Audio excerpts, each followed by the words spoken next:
V-Guard presents कौन जीत रहा है, को पावर्ड बाय सेंसोडाइन एंड विमल।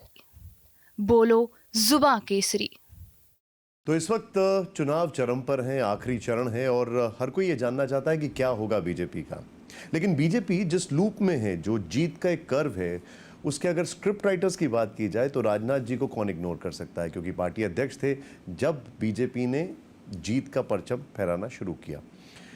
रक्षा मंत्री राजनाथ सिंह जी इस वक्त हमारे साथ हैं। सर, स्वागत है आपका। बहुत बहुत धन्यवाद। सर, संकट मोचक कहा जाता है आपको पार्टी का, कहा जाता है कि आप ट्रबल शूटर हैं, कहा जाता है कि आप मैन फ्राइडे हैं। इस बार जिस तरीके से चुनाव हुआ, कौन कौन से संकट से आपको निपटना पड़ा? नहीं, पहले तो मैं स्पष्ट करना चाहूँगा कि मैं संकट मोचक हूँ नहीं। मैं चाहे पार्टी के कितने भी ऊंचे पदों पर रहा हूँ, लेकिन मैं अपने को एक सामान्य कार्यकर्ता के रूप में ही मानता हूँ और हमारी भूमिका भी बराबर इसी सोच के साथ पार्टी के अंदर रहती है। अगर लोगों के जोश की बात की जाए, वोटिंग परसेंटेज देखा हम लोगों ने, थोड़ा कम आया। ऐसा कहा जा रहा है कि इस बार वो जोश नहीं दिखाई दे रहा है, ना वोटर में दिखाई दे रहा है, ना जनता में दिखाई दे रहा है। बड़ी सारी आशंकाएं हैं। क्या लगता है आपको? देखिए, बीजेपी नेतृत्व की एनडीए 400 से अधिक सीटों पर विजय प्राप्त करेगी, यह लक्ष्य निर्धारित करके हम लोग आगे बढ़ रहे हैं। लेकिन अब तक जितने चरणों के चुनाव हुए हैं उससे कमोबेश अब हम लोगों का विश्वास पक्का होता जा रहा है कि जो संकल्प हम लोगों ने लिया है, शायद वो संकल्प निश्चित रूप से हमारा पूरा होगा। आपको लग रहा है 400 पार होगा?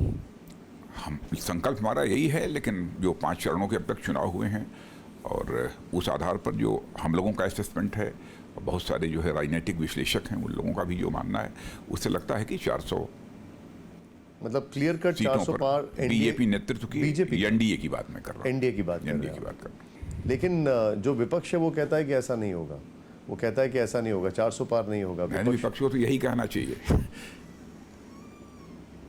लेकिन हम लोगों ने जो लक्ष्य निर्धारित किया है उस लक्ष्य को हासिल करेंगे, इसके प्रति मैं पूरी तरह से आश्वस्त हूँ। लेकिन उनकी तरफ से तो ये कहा जा रहा है कि 150 का टारगेट, 180 का टारगेट ये दिया जा रहा है बीजेपी को लेकर। जो वो कहना चाहते हो विपक्ष के लोग, उनको कहने दीजिए।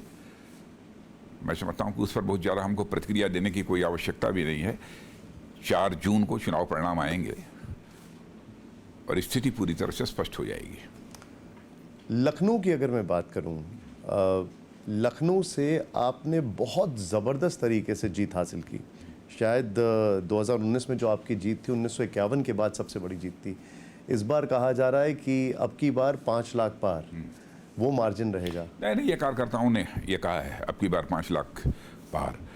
मैं अपने संसदीय निर्वाचन क्षेत्र में कभी भी ये कोई लक्ष्य निर्धारित नहीं करता हूं कि हमको कितने मतों से यहाँ पर विजय प्राप्त करनी है।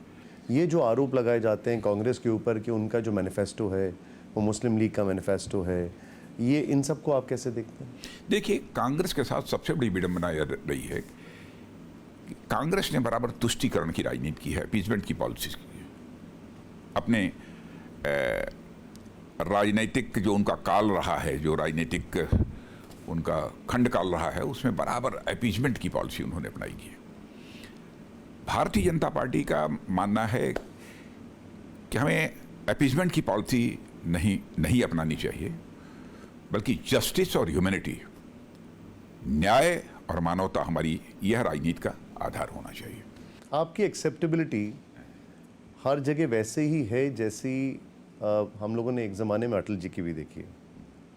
कांग्रेस को आप प्रतिद्वंदी मानते हैं या दुश्मन? दुश्मन तो हम किसी को नहीं मानते। व्यक्तिगत स्तर पर भी यदि किसी ने मुझे क्षति पहुंचाई होगी तो मैं उसको दुश्मन नहीं मानता। और राजनीतिक स्तर पर तो किसी ने क्षति पहुंचाई हो तो उसे अपना दुश्मन मैं नहीं मानता। अब राजनीतिक पार्टियां हैं, स्वाभाविक रूप से प्रतिस्पर्धा रहेगी। प्रतिद्वंदी कहना भी कुछ हार्श होगा, यह कुछ ज़्यादा वो होगा, लेकिन प्रतिस्पर्धा रहती है और प्रतिस्पर्धा स्वस्थ होनी चाहिए। हेल्दी कंपटीशन राजनीति में भी होना चाहिए। तो आप क्या कहेंगे कांग्रेस को? कांग्रेस के लिए आप क्या कहेंगे? अभी की कांग्रेस के लिए आप क्या कहेंगे? बीजेपी उस कांग्रेस को कैसे देखती है? कांग्रेस जन सामान्य में अपनी विश्वसनीयता खो चुकी है और कांग्रेस बहुत ही कमजोर हो चुकी है। और कांग्रेस को के रिवाइवल के लिए मैं समझता हूं कि कांग्रेस के लोगों को बैठकर भी एक बार बहुत ही गंभीरतापूर्वक विचार करना चाहिए। ब्रेन स्टॉर्मिंग की जरूरत है उन लोगों को भी, क्योंकि एक समय कांग्रेस पार्टी इस देश की अजेय अपराजेय ऐसी राजनीतिक पार्टी मानी जाती थी। मोर देन 50 ईयर्स तक जो है अखंड हुकूमत किया है इस देश में इन लोगों ने। क्यों ऐसी हालत हो गई? इस पर तो उन लोगों को इंट्रोस्पेक्ट करना चाहिए, ब्रेन स्टॉर्मिंग होनी चाहिए उनके टॉप के लीडर्स को बैठकर। हमारा उनको सुझाव है, वैसे सुझाव उन्होंने मांगा नहीं है, बिना मांगे सुझाव भी नहीं देना चाहिए, लेकिन मुझे लगता है। आप ब्रेनस्टॉर्मिंग की बात कर रहे हैं, हम लोग बात कर रहे हैं एक्सेप्टेबिलिटी की एज अ लीडर, लेकिन जब राहुल गांधी अपनी कॉन्स्टिट्यूंसी को बदलते हैं, जब राहुल गांधी अमेठी के बजाय रायबरेली से चुनाव लड़ते हैं, तो कहा जाता है कि वो डर गए हैं, वो भाग गए हैं। इसका काउंटर ये है कि आपने खुद आप लखनऊ आ गए गाज़ियाबाद से, वाजपेयी जी ग्वालियर से लखनऊ आ गए, आडवाणी जी गांधीनगर चले गए। चुनाव क्षेत्र बदलना कोई अपराध तो नहीं है? नहीं, कोई अपराध तो नहीं है, लेकिन मेरा जो गाजियाबाद से लखनऊ जाना हुआ था उसका एक कारण यह था कि वाराणसी से हमारे मोदी जी ने फैसला किया कि वहीं से मैं चुनाव लड़ूंगा। और उसमें जब 2-4 हमारे जो वरिष्ठ मित्र थे उन लोगों का ये कहना था कि बेटर ये होगा कि आप लखनऊ चले जाइए। तो मैंने कहा जो पंचों की राय वही मैं करूंगा। गाजियाबाद से भी लड़ने का फैसला जो मैंने 2009 में किया था वो केवल इसलिए किया था कि मैं 2009 में भी पार्टी का राष्ट्रीय अध्यक्ष था। स्वाभाविक रूप से दौरे सारे देश के होते हैं और रोज कुछ ना कुछ राष्ट्रीय अध्यक्ष होने के नाते फैसले भी करने होते हैं। तो मैंने भी सोचा कि दिल्ली के पास का यह संसदीय निर्वाचन क्षेत्र है, जबकि वह हारी हुई सीट थी। और मुझे याद है कि हमको हमारे आदरणीय आडवाणी जी ने भी, हमारे जेटली जी ने भी, सब लोगों ने कहा कि राजनाथ जी ये सीट बहुत कमज़ोर है, आप हार जाएंगे। पता नहीं क्यों मैंने कहा कि मुझे पक्का विश्वास है कि मैं कहीं से भी चुनाव यदि लड़ूंगा, उत्तर प्रदेश, बिहार, मध्य प्रदेश, कहीं से, तो कम से कम जनता मुझे हराएगी नहीं। ये पक्का विश्वास था मुझे। और ऐसा भी नहीं कि मैंने गाजियाबाद में कन्वेंशन के लिए पूरा समय दिया हो, फिर भी लोगों ने जिताया। नहीं तो फिर राहुल गांधी रायबरेली से इसलिए गए कि उनको विश्वास है कि जनता हराएगी नहीं, या उनको विश्वास है कि यह सेफ सीट है? दोनों एक ही बात है, लेकिन दोनों की सोच फर्क है। अब ये तो उसके बारे में तो वही बतला सकते हैं ना क्या सोच कर वो गए, क्योंकि बीजेपी कहती है वो भाग गए। लेकिन मुझे लग रहा था कि वायनाड से ऑलरेडी वो चुनाव लड़े थे, तो फिर रायबरेली जाने का कोई औचित्य नहीं। जाना ही था तो अमेठी गए होते। यहाँ की जनता एक बार उनको शिकस्त दे चुकी थी। क्या आप भी ये मानते हैं कि वो भाग गए अमेठी से? अब जो मैंने कहा ना कि अच्छा रहा होता कि जिस अमेठी से हारे थे, और अमेठी एक देखा जाए तो उस पूरे परिवार की एक लंबे समय से ये सीट रही है। उस परिवार के कई सदस्य वहाँ से चुनाव जीत चुके हैं, स्वयं राहुल गांधी भी वहाँ से चुनाव जीते हैं। लेकिन हारने के बाद फिर वहाँ से भग जाना थोड़ा सा इसको अच्छे नज़रिए से जन सामान्य नहीं लेगा, अथवा कोई राजनीतिक विश्लेषक नहीं लेगा इसको। एक्सेप्टेबिलिटी की मैं बात कर रहा हूँ, एज अ लीडर एक्सेप्टेबिलिटी विपक्ष में भी कैसे हो जाती है ये? पता नहीं मैं एक्सेप्टेबल हूँ विपक्ष में कि नहीं हो, क्या है इसकी मुझे जानकारी नहीं थी। पहली बार मैं आपके द्वारा सुन रहा हूँ और आपने बड़ी बात कही है। ये आपकी ह्यूमिलिटी है। आजकल राजनीति में दोस्ती जैसा शब्द जो है वो सुनाई नहीं देता। अभी आपने बड़ा अच्छी एक बात बोली कि दुश्मनी तो बिल्कुल नहीं होनी चाहिए, प्रतिद्वंदी तो बिल्कुल नहीं कहना चाहिए। निजी हमले किए जा रहे हैं, पर्सनल अटैक्स किए जा रहे हैं, कैसी स्थिति दिखती है आपको राजनीति की अभी? मुझे लगता है कि कांग्रेस को बचना चाहिए इससे, और अन्य भी कुछ उनके एलाइज जो हैं उनको भी इससे बचने की कोशिश करनी चाहिए। और मोदी जी के नेतृत्व में इस काम को हम कर रहे हैं। क्या इसके लिए सिर्फ कांग्रेस जिम्मेदार है? क्या इन सारे जो पर्सनल अटैक्स हो रहे हैं? देखिए, जो सबसे बड़ी पार्टी जिसका कद सबसे बड़ा रहा होगा जिम्मेदार तो वही होगी। स्वाभाविक है कांग्रेस इसके लिए जिम्मेदार थी। क्योंकि जैसे कोबरा, रावण, इन शब्दों का इस्तेमाल अब हो रहा जैसे है। आपने कहा कि क्यों कांग्रेस जिम्मेदार है, इसका भी मैं जवाब दे देता हूँ। जब भी गवर्नमेंट बनी तो इन लोगों ने कहा कि हम गरीबी दूर करेंगे, बेरोजगारी दूर करेंगे, यह करेंगे, वह करेंगे। कुछ नहीं हो पाया। 52 वर्षों का समय अखंड हुकूमत करने का अवसर किसी राजनीतिक पार्टी को मिले, भारत को जो ऊंचाई हासिल कर लेनी चाहिए थी वो नहीं कर पाए। मैं यह नहीं कहना चाहता कि उन लोगों ने बिल्कुल कुछ किया ही नहीं, लेकिन जितनी तेजी के साथ होना चाहिए था वह नहीं हो पाया। लेकिन हमारे प्रधानमंत्री ने 10 वर्षों के अंदर करिश्मा किया है। भारत का स्टेचर अंतर्राष्ट्रीय जगत में बढ़ा है। इकॉनमी की दृष्टि से भी देखें, 2004 से लेकर 2010 तक हम केवल इकॉनमी की साइज के मामले में दुनिया के देशों में 11वें स्थान पर खड़े थे, और 2004 से लेकर 2014 तक, जब तक डॉक्टर मनमोहन सिंह जी थे, अर्थशास्त्री थे, उसके बावजूद वहीं खड़े थे। लेकिन 2014 के बाद आपने देखा कि जो भारत इकॉनमी की साइज, अर्थव्यवस्था के आकार के मामले में दुनिया के देशों में 11वें स्थान पर था, वो जंप लेकर आज 5वें स्थान पर आ गया। और बड़ी बड़ी फाइनेंशियल फर्म्स इस समय दावा कर रही हैं कि भारत की अर्थव्यवस्था जितनी तेजी से आगे बढ़ रही है, इस संभावनाओं को बिल्कुल नकारा नहीं जा सकता है कि 2027 आते आते भारत की अर्थव्यवस्था दुनिया की टॉप 3 कंट्रीज में आकर खड़ी हो जाएगी। मैं आपके बारे में पढ़ रहा था तो मुझे एक किस्सा याद आया आपका। इमरजेंसी के दौरान आप जेल गए थे, आपकी नई नई शादी हुई थी, आप घर लौटे तो पता चला कि पुलिस आई है। आपने उनको चाय नाश्ता कराया, बढ़िया कुर्ता पजामा, अभी तो आप कुर्ता धोती पहने हुए हैं, ये भी मैं जानना चाहूँगा ये ट्रांजिशन कब हुआ। बढ़िया कुर्ता पजामा आपने पहना, तैयार हुए, घर वाले परेशान हो गए, आपकी पत्नी दुखी हो गई कि अभी अभी शादी हुई, पति को कहाँ ले गए, क्या था वो, बताइए जरा हमें। ऐसा है कि यह 12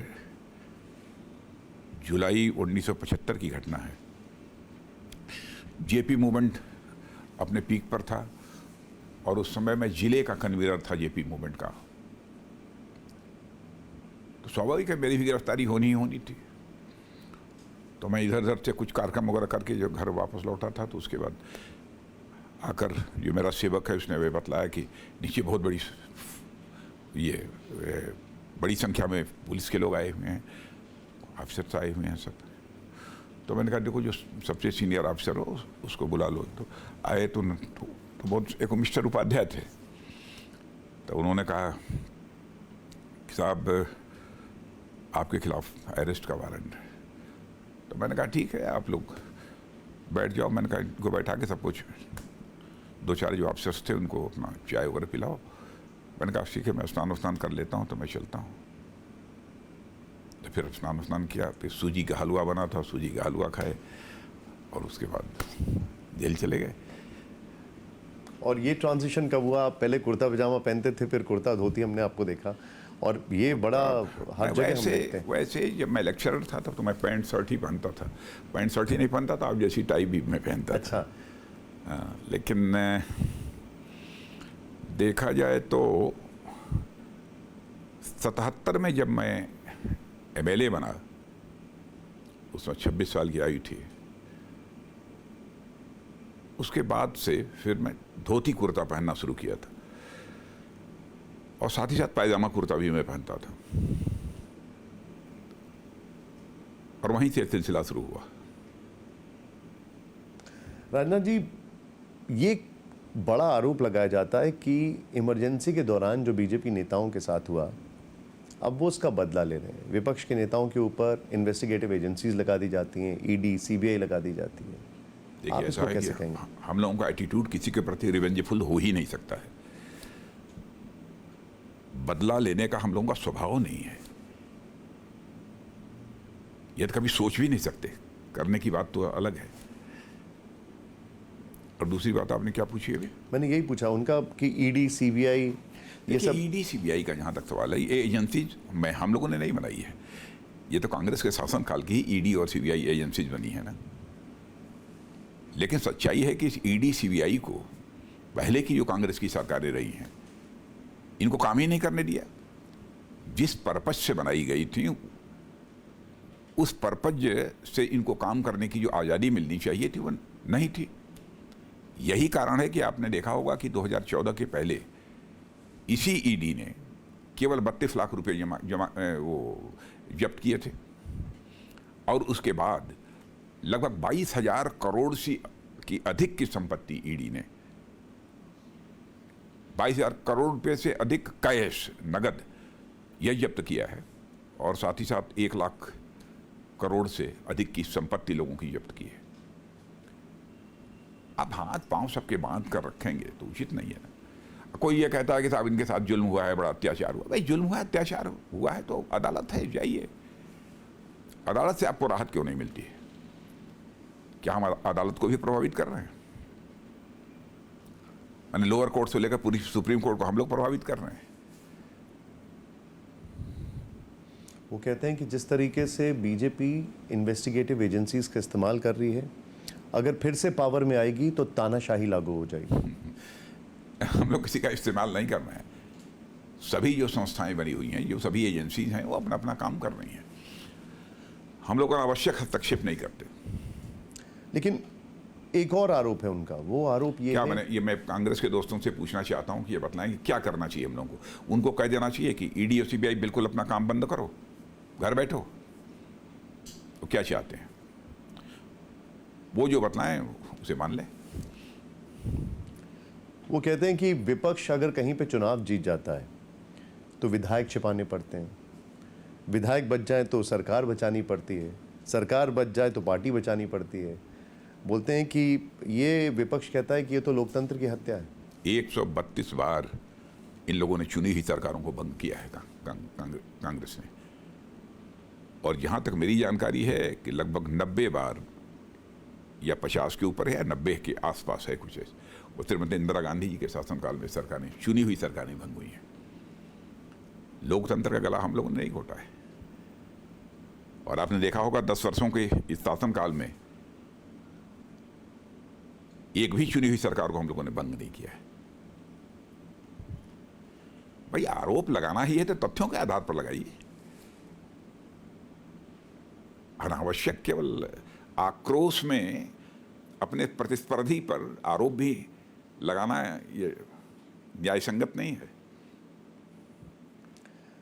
आप जब, क्योंकि ये उसी का कंटिन्यूटी में एक सवाल मैं पूछ रहा हूँ, क्योंकि वो एक तरफ कहते हैं लोकतंत्र खतरे में और उसी के साथ वो एक और चीज़ कहते हैं। आप जब उत्तर प्रदेश के मुख्यमंत्री थे तो आपने अति पिछड़ों को आरक्षण की पहल की थी।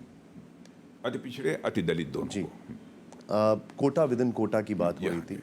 हुकुम सिंह जी की अगुवाई में कमेटी भी बनी, कई सारी चीज़ें हुई, फिर वो अदालत में जो कुछ भी हुआ, नहीं लागू भी हो गया जी। लागू होने के बाद फिर अदालत में गए लोग।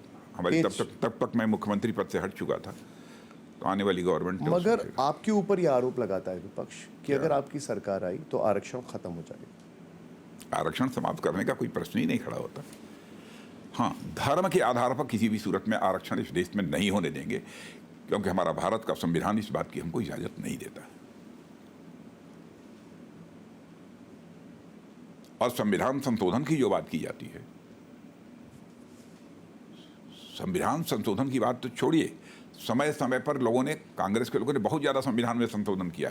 ठीक है, कभी आवश्यक होता है संविधान संशोधन करने पड़ते हैं, लेकिन 42वां जो संविधान संशोधन हुआ था 1976 में, इमरजेंसी 1975 के बाद 76 में जब श्रीमती इंदिरा गांधी जी थी तो उन्होंने बहुत सारे संशोधन किए थे। कुछ ऐसे भी संशोधन कर दिए थे कि फिर जनता पार्टी की जब सरकार बनी तो पुनः उस पर संसद ने रीथिंक किया और फिर उसमें संशोधन किया था।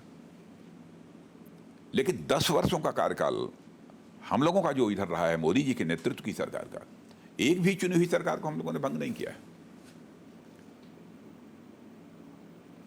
और इन लोगों ने तो संविधान में इस हद तक जाकर संशोधन किया है कि देखिए, हमारे संविधान बनाने वाले जो भी संविधान सभा के हमारे सारे सम्मानित सदस्य थे, सबकी यह मंशा थी कि ठीक है, आवश्यकता अनुसार संविधान में संशोधन हो सकता है, लेकिन उसकी प्रस्तावना, उसके प्रियम्बल के साथ कभी छेड़छाड़ नहीं की जानी चाहिए। तो उसकी प्रस्तावना, जिसे प्रियम्बल कहते हैं अंग्रेजी में, उसके साथ भी छेड़छाड़ किया है तो कांग्रेस ने किया है। श्रीमती इंदिरा गांधी जी के शासनकाल में हुआ है। और आरक्षण तो ये मानकर चलिए प्रश्न समाप्त होने का कोई प्रश्न ही नहीं खड़ा होता। ये बेबुनियाद, निराधार आप ये आरोप लगा रहे हैं लोग। मैंने जनता के अंदर भ्रम पैदा करके ये उनका जनता का समर्थन हासिल करना चाहते हैं। इनके पास मुद्दों का काल है। और मैं विपक्ष को ये सुझाव देना चाहूंगा और कांग्रेस के दोस्तों को, सच बोलकर भी राजनीति की जा सकती है। बार बार झूठ बोलकर लंबे समय तक राजनीति नहीं की जा सकती है। और मैं अपनी सार्वजनिक सभाओं में भी कहता हूं, ठीक है मैं भी इंसान हूं, यदि मुझसे कहीं गलती हो गई होगी तो मैं उसके लिए खेद व्यक्त कर लूंगा। मैं बुज़दिल कायर नहीं हूं, हमको कहीं कोई संकोच नहीं है, गलती हमसे भी हो सकती है। लेकिन पॉइंट आउट कोई कर देगा तो मैं उसके लिए क्षमा मांग लूंगा।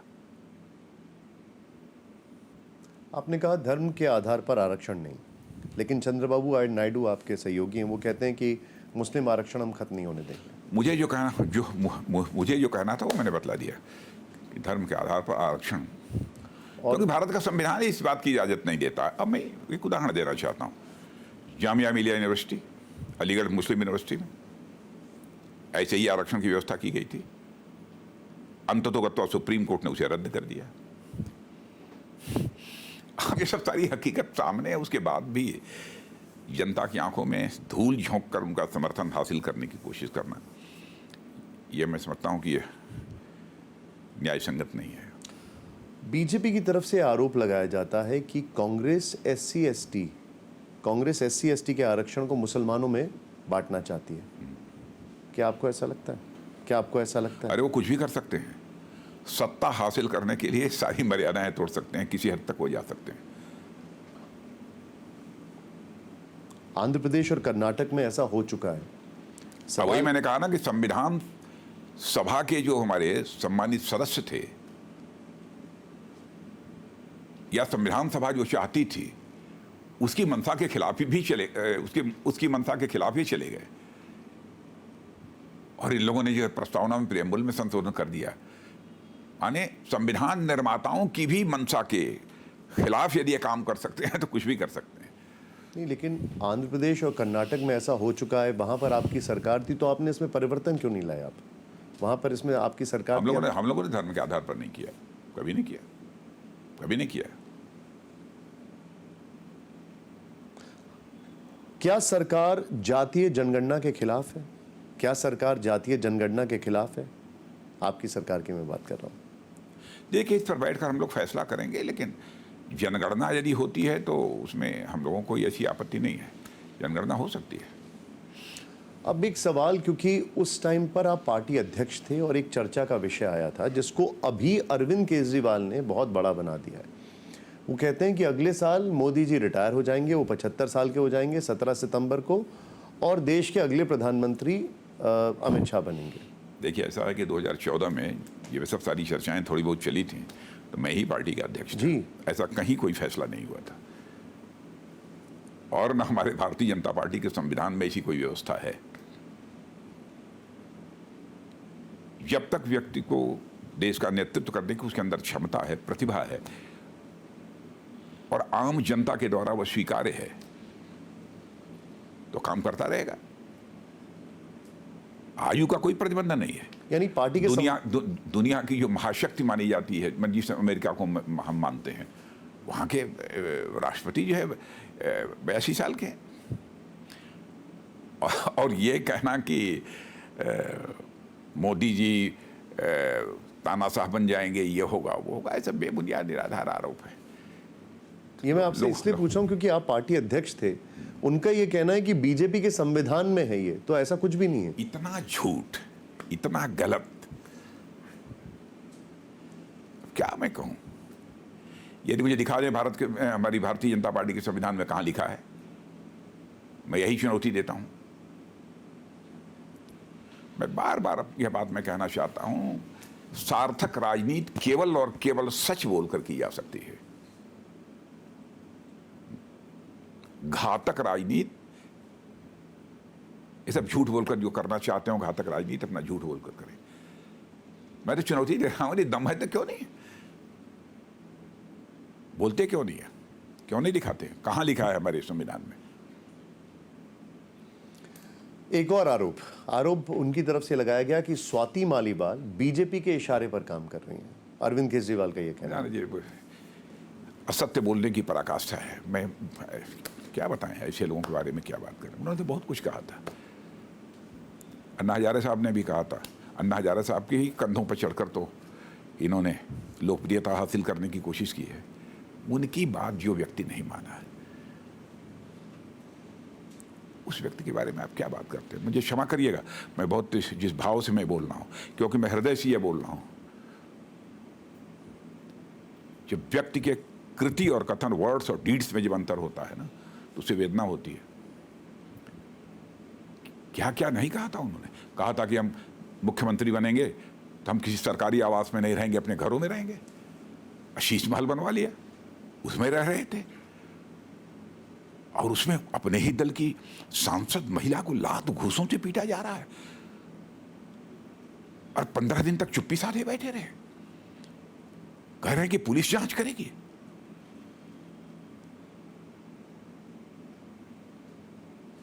आप क्यों नहीं बोलते हो? आप मौजूद थे उस समय, क्यों नहीं बोलते हो? क्यों 10-15 दिन तक चुप्पी साधे बैठे रहे? माने जिस तरीके का इन्होंने व्यवहार किया है, मैं बता दूं आपको, इन्हें जनता माफ नहीं करेगी। थोड़ा सा मैं आपसे थोड़ा सा नॉस्टैल्जिया में पीछे जाता हूं और आपसे आपके पास को लेकर एक बड़ा रोचक इंसिडेंट हमने पढ़ा। मिर्ज़ापुर के केबी डिग्री कॉलेज में, जहां आप भौतिक विज्ञान पढ़ाते थे, वहां आपके कई किस्से बड़े मशहूर हैं। माथे पर तिलक जैसे आपने अभी लगा रखा, बढ़िया कलफ लगा कुर्ता जैसा आपने अभी पहन रखा है, लेकिन हाँ, तब पैजामा था, अभी धोती है। आप जब क्लास में आते थे तो छात्र तालियां बजाते थे। उस दौर की कुछ बातें बताइए। नहीं, मैं पैंट शर्ट में जाता था। ये जानकारी किसी ने सही नहीं दी है। मैं उसमें बराबर पैंट शर्ट ही पहनता था जब मैं लेक्चरर था। तो हाँ, ये बात सही है कि हमारे क्लास में जो लड़के इधर उधर रहते थे, को भीड़ खूब लग जाती थी जब मैं क्लास लेने के लिए जाता था। तो बच्चों का भी प्यार मुझे बहुत मिला है, और थोड़ा बहुत इधर उधर के उदाहरण देकर मैं फिजिक्स वगैरह भी पढ़ाता था बच्चों को। तो बहुत ही सहज तरीके से समझ लेते थे चीज़ों को, इस कारण भी भीड़ होती थी। एक और चीज़ हमने हाँ, लेकिन इतनी बात सच है, उस समय भी हमारे पास मोटरसाइकिल हुआ करती थी, और कॉलेज में मैं अकेला था, या मिर्जापुर शहर में बहुत कम लोग रहे होंगे जिनके पास मोटरसाइकिल हो। राजदूत मोटरसाइकिल उस समय भी हमारे पास थी, 350 सीसी। 350 सीसी राजदूत 350। अब वो 350 थी, कौन थी राजदूत, इतना मैं जानता हूँ। और राजदूत मोटरसाइकिल से मैं पढ़ाने के लिए जाता था। और फिर जब मैं एमएलए बन गया 77 में, तो आर्मी की जो होती है ना, वो कोटे की जो गाड़ियाँ, पुरानी गाड़ियाँ जो खड़ी रहती हैं, उसमें जो 3000, 4000, 4500 में उस समय ऑक्शन होता था उनका, तो वो मैंने ख़रीदा था। तो हमारे एक मित्र ने उसको अपना, उनकी कारपेट की फैक्ट्री थी, हमारी उम्र के थे,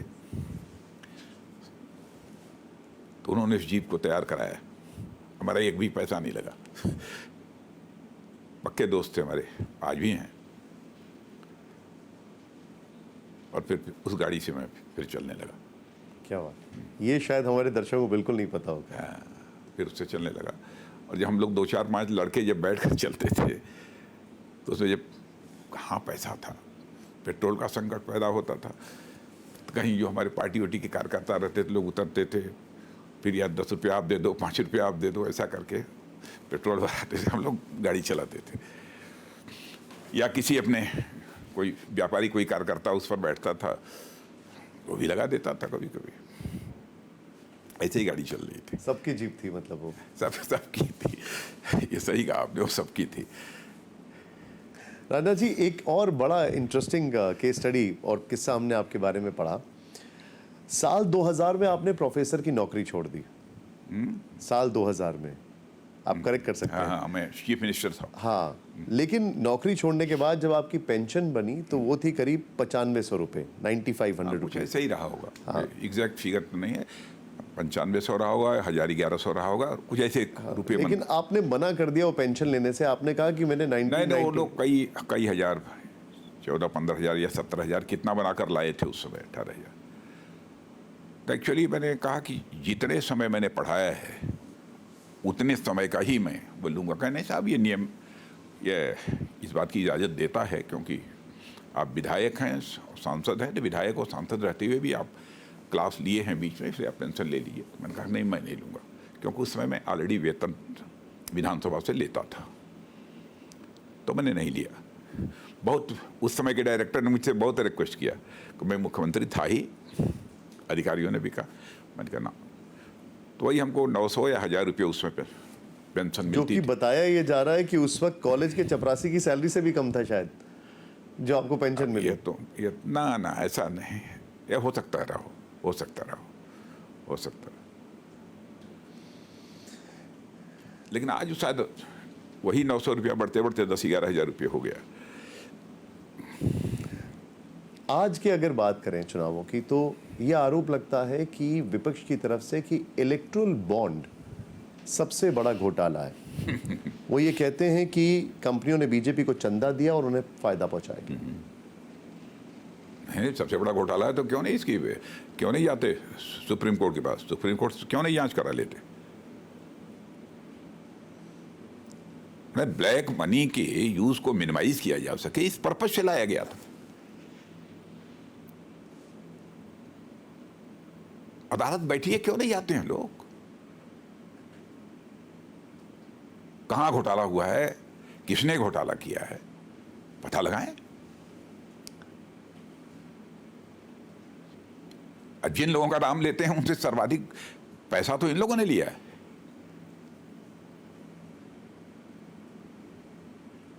भाई हम तो पहले भी जैसे चल रहा था सिलसिला वैसे चलने देते, क्यों इलेक्टोरल बॉन्ड की हम व्यवस्था करते? नीयत हमारी साफ थी, उद्देश्य यही था कि ब्लैक मनी का ऑपरेशन जितना मिनिमाइज किया जा सके उसको मिनिमाइज करना चाहिए, उद्देश्य यही था। या कोई ना कोई सिस्टम बनना चाहिए संदेह का भी। आपको लगता है कि ठीक है, कभी कभी सिस्टम बनते हैं, कभी हो सकता है कि उसमें कुछ लूपहोल्स भी हो, लेकिन लूपहोल्स यदि होते हैं, यदि कोई इसे पॉइंट आउट करता है, कोई संज्ञान में लाता है, उसमें संशोधन भी होते हैं। हम लोग खुले दिल दिमाग से काम करते हैं। आपको लगता है कि ये सिस्टम रुकने से नुकसान हुआ है देश का? ये इलेक्टोरल बॉन्ड का सिस्टम रुकने से देश का नुकसान अब हुआ? सुप्रीम कोर्ट का फैसला है, इसलिए मैं अपनी तरफ से कोई टिप्पणी इस पर नहीं करना चाहूँगा। 90 के दशक में आपकी पहचान बनी जब उत्तर प्रदेश में नकल अध्यादेश आया। बहुत से लोगों ने एक कड़े फैसले की बड़ी तारीफ की, लेकिन आज बीजेपी पर नौजवान आरोप ये लगाते हैं कि सरकार जो है वो पर्चा लीक रोकने में कामयाब नहीं हो पा रही है।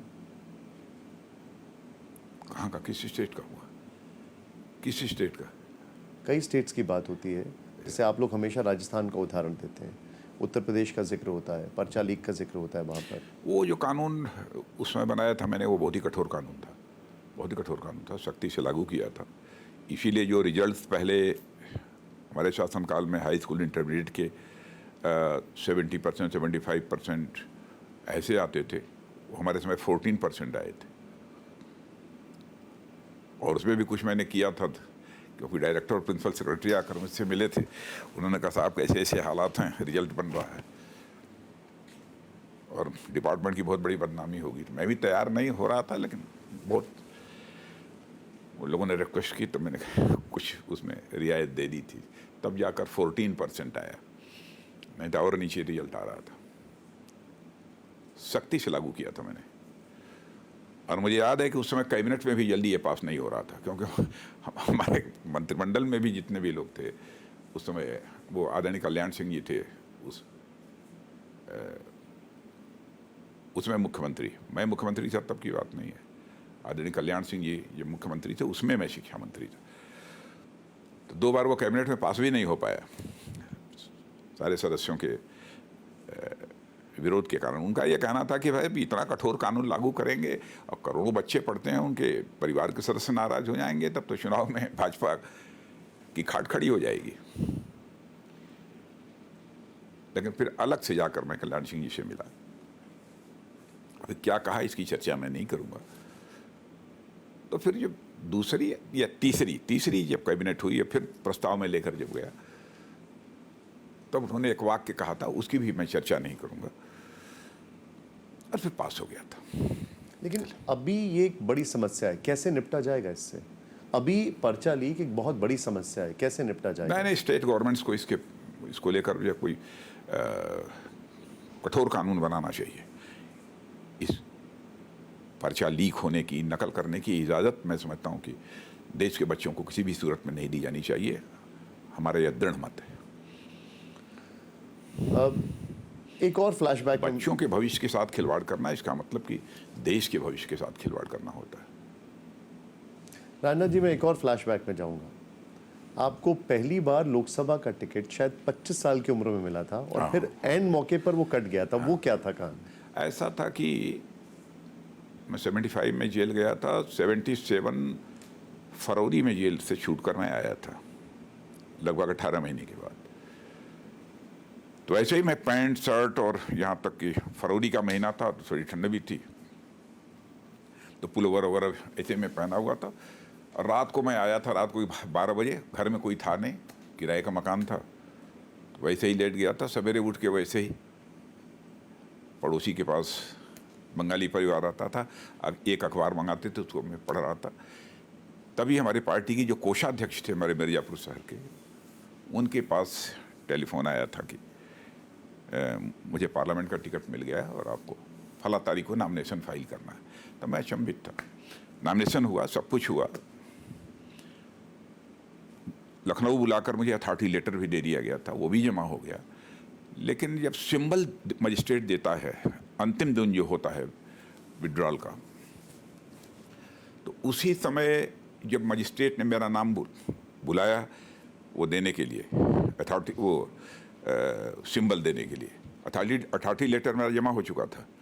तो मैं ज्यों ही पहुंचा तब तक एक कोई कलेक्ट्रेट का पीएन वो हाथ में एक पेपर दिए हुए वो मजिस्ट्रेट के सामने रख दिया, और मजिस्ट्रेट देखते ही चौंक गए। उन्होंने कहा कि मिस्टर सिंह रुकिए, मैं कलेक्टर साहब से मिलकर आता हूँ। वो कलेक्टर के पास गए, चैम्बर में बिल का है, तो उन्होंने कहा कि मिस्टर सिंह, आपके अथॉरिटी लेटर का कैंसिलेशन ऑर्डर आ गया है और फ़खरी अली अंसारी का अथॉरिटी लेटर आ गया है, इसलिए आपको ये जनता पार्टी का सिंबल नहीं मिल पाएगा, और 3 बज भी चुके हैं, इसलिए आप विड्रॉ भी नहीं कर सकते हैं। इसलिए कोई ना कोई सिंबल आप मांग लीजिए। मैंने कहा मुझे कोई सिंबल नहीं चाहिए। तो उन्होंने कहा फिर मुझे अपनी चॉइस से आपको सिंबल देना ही पड़ेगा। मैंने कहा दे दीजिए। तो उस समय सारे एडवोकेट, सब लोगों के अंदर बहुत आक्रोश हो गया, क्योंकि जनता पार्टी की प्रचंड हवा थी उस समय। तो और फिर कुछ अपशब्दों का प्रयोग भी लोगों ने इधर उधर से अपना शुरू कर दिया था, जो हमारे जिनको टिकट मिला था। तब मैं एक माइक लेकर वहीं से मैंने बोला था कि ठीक है, पार्टी ने फैसला किया, मुझे दिया, बाद में कट गया। लेकिन मैं फ़खरी अली अंसारी जी से मैं कहूँगा कि आएँ और अपना अथॉरिटी यहाँ पर सिंबल लें। और मैंने कहा किसी ने उनके साथ कुछ अभद्रता की तो मैं समझूंगा कि वो मेरे साथ अभद्रता कर रहा है, फिर लेकर आए वो। फिर आपने उनके लिए कैंपेनिंग भी की? हाँ, ये एकदम बिना हमारे वो चलते ही नहीं थे। पूरा कैंपेनिंग ईमानदारी के साथ, और कैंपेनिंग की, और इतना अच्छे संबंध उनके साथ थे। जब मैं विधानसभा का चुनाव लड़ा तो उन्होंने मुझे आर्थिक सहयोग दिया खुद आकर, और मुस्लिम्स के बीच भी हमारे लिए कन्वेंसिंग की उन्होंने।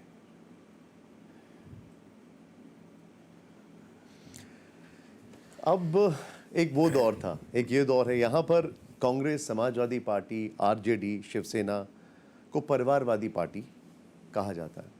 वो ये कहते हैं कि उनका आरोप लगाया जाता है कि राजनाथ सिंह जी, उनके पुत्र भी जो हैं वो भी विधायक हैं, परिवारवादी वो भी हैं। क्या बीजेपी भी परिवारवादी पार्टी है? अब है, हमारे यहाँ है। हमारे 2 बेटे हैं, दोनों अच्छे खासे पढ़े लिखे हैं, लेकिन दोनों की अपना इसी में अपना रुचि है। अपना काम धाम भी लोग करते हैं, ऐसा नहीं है, अपना काम धाम भी करते हैं, लेकिन अब इन लोगों की रुचि है। लेकिन हमारी पार्टी में भी सारे नेता, इसमें से बहुत सारे नेता ऐसे मौजूद हैं जो कि उस समय इलेक्शन कमेटी और पार्लियामेंट्री बोर्ड के मेंबर रहे हैं। कोई यह नहीं कह सकता है कि मैंने अपने हाथ से अपने बेटे को टिकट दिया है। कोई नेता यह नहीं कह सकता कि राजनाथ सिंह ने अपने बेटे को टिकट देने के लिए मुझसे कहा है। 2007 में पार्टी का मैं अध्यक्ष था। एक तरफ हमारे अटल जी बैठे थे, दूसरी तरफ अडवाणी जी बैठे थे। तो हमारे स्वर्गीय कल्याण सिंह जी, जिनकी हम लोग बहुत ही इज्जत करते हैं, और हमारे आदरणीय कलराज जी जो इस समय गवर्नर हैं, ये लोग नाम लेकर आए एक विधानसभा क्षेत्र से हमारे बेटे पंकज का। मैंने कहा कि देखिए वैसा है कि ये इसको मैं स्वीकार नहीं करूंगा। मैं अध्यक्ष था ही, क्योंकि मैं अपने अध्यक्ष रहते अपने बेटे को अपने हाथ से टिकट नहीं दूंगा मैं। तो ऐसे थोड़ा बहुत तो कल्याण सिंह जी पंकज के पक्ष में तर्क देने लगे, हमारे कल्ला जी भी उनके पक्ष में तर्क देने लगे, क्यों नहीं देना चाहिए, करना चाहिए, वो करना चाहिए। तो मैंने कहा मैं नहीं दूंगा अध्यक्ष होने के नाते। तो अटल जी ने कहा मेरा डिसेंट नोट कर लिया जाए। अटल जी ने कहा नहीं, पंकज को मिलना चाहिए। अडवाणी जी भी उसी में कह दिया। और फिर अटल जी ने, अनंत कुमार थे या कौन था सेक्रेटरी इलेक्शन कमेटी का, उनको कहा कि जाकर इसकी घोषणा कीजिए। घोषणा हो गई। तो मैं घर पहुंचा तो मैं दुखी था। आशीर्वाद लेने आए तो मैं आशीर्वाद मैंने नहीं दिया। तो उन्होंने जाकर पंकज जी को आशीर्वाद नहीं, तो जाकर अपनी माँ से शिकायत किया, पापा तो बोल ही नहीं रहे हैं, एकदम उनका चेहरा डाउन है। तो उनकी माँ आकर मेरे ऊपर फाट पड़ी, बिगड़ गई। और मैंने कहा नहीं, मैं नहीं कर सकता। लेकिन पंकज ने बहुत सूझबूझ का परिचय दिया। थोड़ी देर के बाद आए, आंखों में आंसू थे। तो उन्होंने कहा पापा आप नहीं चाहते तो मैं नहीं लड़ूंगा। मेरे कहा बेटा जाओ अटल जी को उनसे मिलके बतला दो। तो अटल जी की जो स्टाइल थी, जब अटल जी को बतलाने गए तो उन्होंने कहा छोड़ो, तुम्हारे पापा ऐसे ही करते हैं। लेकिन फिर बैठा कहा तुम ऐसे कैसे हम लड़ पाएंगे जो वो नहीं चाहेंगे। तो जाने दो, ठीक है, चलो पिता पिता होता है। तो 10 साल के बाद उनको अमित शाह जी जब अध्यक्ष बने, 10 साल टिकट नहीं मिला उनको, अमित शाह जी जब अध्यक्ष बने तो उन्होंने टिकट दिया। 10 साल तक टिकट नहीं मिला। ना नहीं मिला। लेकिन अगर उत्तर प्रदेश में एनडीए की लगभग सभी पार्टियों की बात की जाए तो उनका आधार ही वही है। जैसे आरएलडी, अपना दल, निषाद पार्टी, राजभर जी की पार्टी, वहां पे तो परिवारवाद एकदम स्टैम्प्ड है, साफ दिखाई देता है। देखिए, प्रधानमंत्री जी ने भी इसकी बहुत अच्छी डेफिनेशन उन्होंने दे दी है। और उन्होंने कहा कि जैसे जो पार्टी है, पार्टी में एक बार जो अध्यक्ष बन गया तो फिर उसका बेटा अध्यक्ष बनेगा, उसके न रहने पर फिर बेटे के बेटा बनेगा। यह सब सारा सिलसिला ये समाप्त होना चाहिए। इसे परिवारवाद कहते हैं। और भारत की संसद में क्लैरिफाई करते हुए उन्होंने यह कहा था, क्योंकि किसी ने कह दिया था अमित जी के बारे में, हमारे बारे में, दोनों के बारे में। तो उन्होंने कहा कि परिवारवाद उसे कहते हैं कि एक ही परिवार ही पार्टी चलाए। लेकिन यदि किसी परिवार में 4, 6, 8, 9 या इन नंबर्स का भी उन्होंने प्रयोग किया था, 10, 8, 9 लोग राजनीति में काम करते हैं, देश को कंट्रीब्यूट कर सकते हैं, तो क्यों नहीं टिकट उनको मिलना चाहिए? ये प्रधानमंत्री जी ने कहा है। पार्टी केवल एक परिवार का ही वर्चस्व बना रहे सदैव के लिए। और देखिए, परिवार का वर्चस्व भारतीय जनता पार्टी में न होने के कारण इस हिंदुस्तान की एक ऐसी है राजनीतिक पार्टी है जिसकी अपनी एक विचारधारा है, जिसकी एक अपनी दार्शनिक अवधारणा है, और उसी विचारधारा, उसी दार्शनिक अवधारणा पर ही हम लोग सारे अपने काम करते हैं।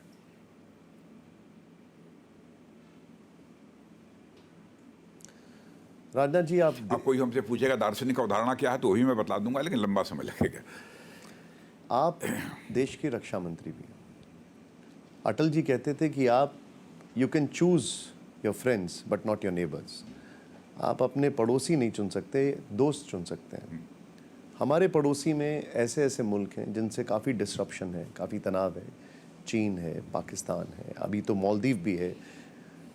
क्या आपको लगता है कि पड़ोसी मुल्कों से दोस्ताना संबंध होने ज़रूरी हैं? मैंने हमारे प्रधानमंत्री मोदी जी ने अपनी तरफ से भरपूर कोशिश की है अपने पड़ोसी देशों के साथ अच्छे रिश्ते बनाकर रखने की।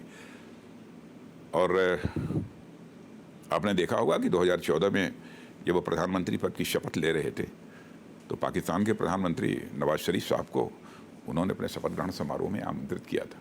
यानी उनका इंटेंशन साफ है प्रधानमंत्री का कि हमको पड़ोसी देशों के साथ अच्छे रिश्ते बनाकर रखने चाहिए, और उसके लिए वो प्रयत्न भी किया उन्होंने। लेकिन कोई ऐसा पड़ोसी हो जो कि अच्छे रिश्ते बनाना ही नहीं चाहता हो और अपने अंदरूनी राजनीतिक कारणों से बराबर भारत का विरोध करता हो, भारत के बारे में आतंकवादी गतिविधियों को बढ़ाने में बराबर उसकी गवर्नमेंट मदद करती हो, तो स्वाभाविक है कि ऐसे लोगों के साथ रिश्ते अच्छे नहीं हो सकते।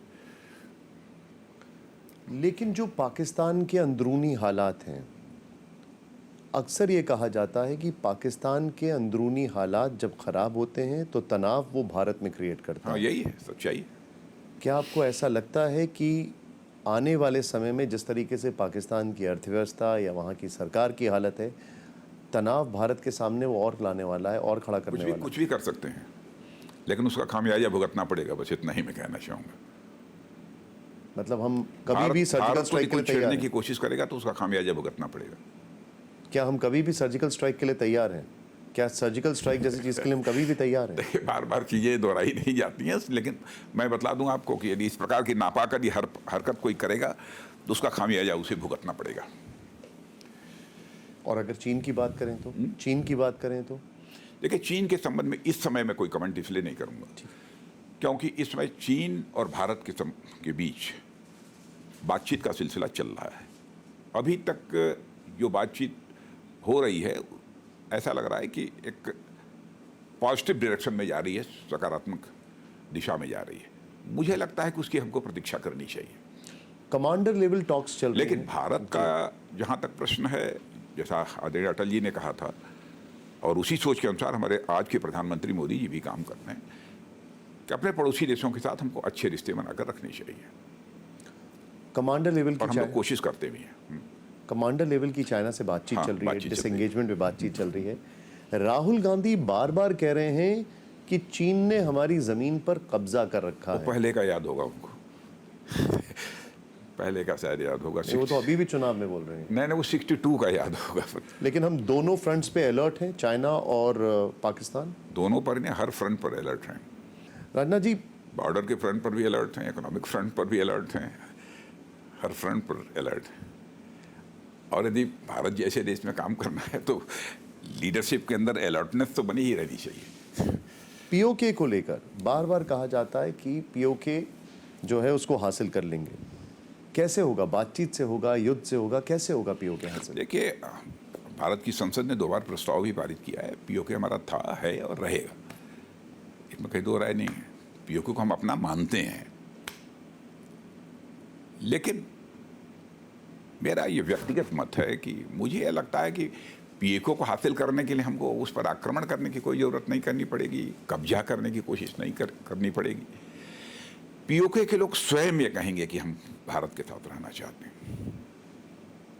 होगा कैसे? और ये मतलब? 3-4 साल पहले आर्मी डे पर सेना के जवानों को संबोधित करते हुए मैंने कहा था, और लगभग कुछ होता हुआ दिखाई दे रहा है। वहाँ पर आपने देखा होगा नारेबाजी वगैरह भी हो रही बहुत थी। तनाव है, सड़कों पर हैं लोग, सड़कों पर है, और यहाँ तक कि पाकिस्तान के झंडे उतारे जा रहे थे पीओके से। तो कई जगह भारत के फेवर में नारेबाजी की जा रही है। माना ये धारा 370 समाप्त होने के बाद जो कश्मीर का भी डेवलपमेंट जितनी तेजी से के साथ हो रहा है, और जैसे सहज और सामान्य स्थिति वहाँ पर बन गई है, उसके परिणाम स्वरूप लोगों का आकर्षण भारत के प्रति और बढ़ा है। और भारत में मोदी जी के नेतृत्व में जिस तेजी से विकास हो रहा है, उनके नेतृत्व में जिस तरीके से भारत की में बड़ी संख्या में, करोड़ों की संख्या में लोग गरीबी की रेखा से बाहर हो रहे हैं, यह सब देखकर स्वाभाविक रूप से भारत के प्रति आकर्षण बढ़ा है लोगों का। एक बार बार चीज कही जा रही है प्रधानमंत्री जी की तरफ से कि 100 दिन का एजेंडा हमने सेट कर दिया है। मैंने 125 दिन का कर दिया उसमें। अब 125 दिन का 125 दिन का कर दिया था। तो उसमें मैंने तुरंत मंत्रिमंडल बनने के साथ ही जो पहली कैबिनेट बैठक होगी तुरंत नेक्स्ट डे ही हो जाती है,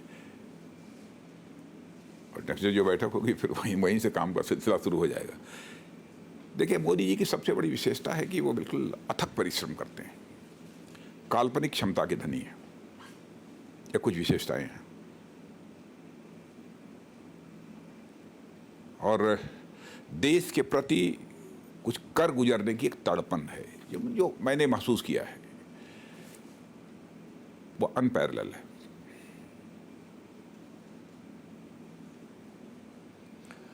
आपने एज रक्षा मंत्री 100 दिन का या अब तो 125 दिन का आपने क्या एजेंडा सेट किया? ये भी बतलाएंगे नहीं ना, वो तो जो कैबिनेट की बैठक नई सरकार की होगी तो जो भी मंत्री बनेगा वो बतलाएगा।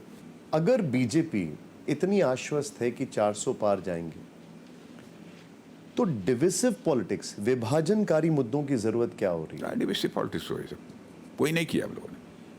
नहीं, खाली सरकार की उपलब्धियां तो नहीं गिनाई जा रही हैं। हाँ। कई सारी चीजें हिंदू मुसलमान भी बिल्कुल नहीं, बिल्कुल नहीं। ये साफ साफ कहा जा रहा है कि कांग्रेस पार्टी आपको गुमराह कर रही है। मुस्लिम समाज को ये बतलाया जा रहा है कांग्रेस पार्टी आपको गुमराह कर रही है कि हम आपको धर्म के आधार पर आरक्षण देंगे। यह गलत है। भारत का संविधान इस बात की इजाजत नहीं देता है। अलीगढ़ मुस्लिम यूनिवर्सिटी और जामिया मिलिया में आरक्षण हुआ था, सुप्रीम कोर्ट ने उसे रद्द कर दिया। धर्म के आधार पर आरक्षण किया था। यह हकीकत बतलाई जा रही है।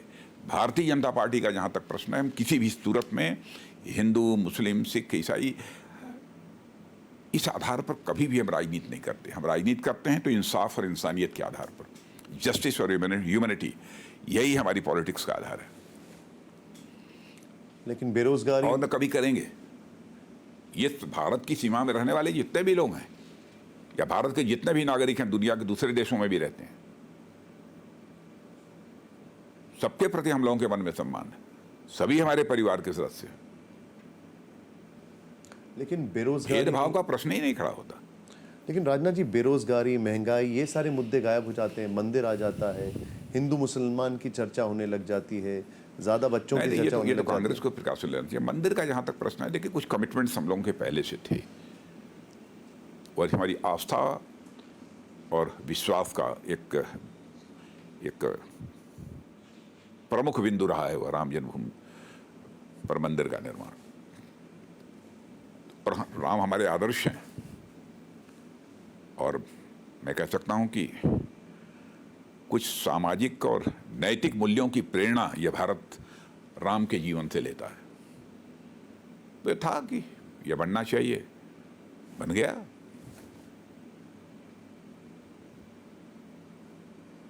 लेकिन राम मंदिर को बनने को लेकर यह कैसे माना जा सकता है कि हम दूसरे धर्म के विरोधी हैं? मैंने किसी के हमने कोई मस्जिद गिरा कर तो नहीं बनाई है, कोई चर्च गिरा कर तो नहीं बनाया है ना। पहले जो मंदिर था, जो ध्वस्त किया गया था, उसका पुनर्निर्माण किया है। इस पर कांग्रेस का ये कहना है कि अगर वो प्राण प्रतिष्ठा में नहीं गए तो वो सनातन विरोधी कैसे हो गए? शंकराचार्य भी तो नहीं गए थे। जाना चाहिए था उनको। बहुत सारी राजनीतिक पार्टियां गई थी, उनको भी जाना चाहिए था। सनातन विरोधी की बात, अब सनातन का मतलब ही होता है नित्य नूतन चिर पुरातन, वही सनातन। तो जो आरोप लगाते हैं कि कांग्रेस सनातन विरोधी है, आप मानते हैं उसको कि नहीं मानते हैं? नहीं, जाना चाहिए था कांग्रेस को। केवल वोट बैंक की पॉलिटिक्स के चक्कर में बेचारे हिम्मत नहीं कर पाए वहां जाने की। अभी थोड़ी देर पहले हमारी इस बातचीत में आपने कहा कि बीजेपी का जो मैनिफेस्टो है उस पर हम हमेशा अमल करते हैं, आगे बढ़ते हैं। उसमें आपने भ्रष्टाचार मुक्त भारत की बात की। लेकिन कई ऐसे नेता हैं जो कि भ्रष्टाचार के मामलों में लिप्त हैं, केसेस चल रहे हैं और वो बीजेपी ज्वाइन कर लेते हैं। वो कहते हैं कि बीजेपी एक वॉशिंग मशीन बन गई। नहीं, वही लोग तो उन्हीं की पार्टी के लोग, जब उस पार्टी में थे तो उन्हीं की पार्टी के लोग कहते थे कि इनको गलत फंसाया जा रहा है। जो एनसीपी में कोई था, कुछ था, कहीं था, वहाँ लोग कहते थे ना कि इनको जो गलत फंसाया जा रहा था, प्रतिशोध की कार्रवाई इनके खिलाफ हो रही है। अब यहाँ आ गए तो वही लोग उनको भ्रष्टाचारी कह रहे हैं। एजेंसीज के काम में हम लोग हस्तक्षेप नहीं करते। एजेंसी अपना काम जो करना होता करती हैं, जिसको क्लीन चिट देना है क्लीन चिट देती हैं, जिसको नहीं देना होता नहीं देती हैं। राजनाथ जी, मेरा ये आखिरी सवाल है आपसे। ये दावा किया जा रहा है कि बीजेपी यूपी में 80 में से 80 सीटें जीतेगी। अगर ऐसा होता है तो इसका श्रेय किसको जाएगा? नरेंद्र मोदी जी को जाएगा, योगी आदित्यनाथ जी को जाएगा, या राजनाथ सिंह जी को जाएगा? नहीं नहीं, राजनाथ सिंह का तो प्रश्न ही नहीं खड़ा होता है। जहाँ तक मोदी जी का, देखिए इस समय देश के एक सर्वमान्य नेता मोदी जी बन चुके हैं। सच्चाई को स्वीकार करना चाहिए सबको तहे दिल, इसमें कहीं दो राय नहीं। और जिस राज्य में चुनाव होता है उस राज्य के मुख्यमंत्री की भी भूमिका होती है। उत्तर प्रदेश में योगी जी ने भी अच्छा काम किया है, इस सच्चाई को भी नकारा नहीं जा सकता। कानून और व्यवस्था को चुस्त दुरुस्त किया है। और ये आर्थिक दृष्टि से भी यदि ताकतवर हमारा उत्तर प्रदेश यदि हो रहा है तो उसमें हमारे प्रधानमंत्री मोदी जी का, माने जिसे कहा जाए कि भरपूर सहयोग और भरपूर मार्गदर्शन उत्तर प्रदेश सरकार को प्राप्त है। राजनाथ जी, बहुत बहुत शुक्रिया, बहुत आभार आपका। TV9 से आपने इतनी मसरूफियत में समय निकाल के बातचीत की, बहुत बहुत शुक्रिया सर। वी-गार्ड प्रेजेंट्स कौन जीत रहा है, को पावर्ड बाय सेंसोडाइन एंड विमल। बोलो जुबां केसरी।